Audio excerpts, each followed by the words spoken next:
जब रउरा दोनों जनी एक के माई के कोख से पैदा भइल बानी जा तब भाई भाई पे भरोसा नहीं बा।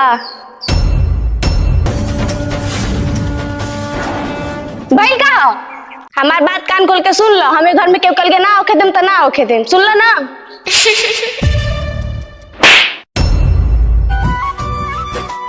हमार कमाई इनका लड़का लेकिन खर्च काहे होई?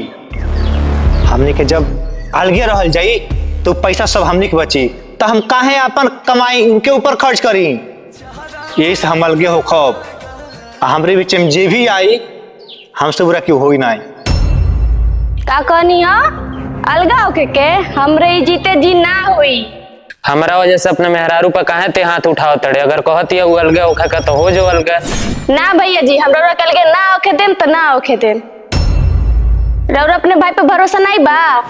जब रउरा दोनों जनी एक के माई के कोख से पैदा भइल बानी जा तब भाई भाई पे भरोसा नहीं बा।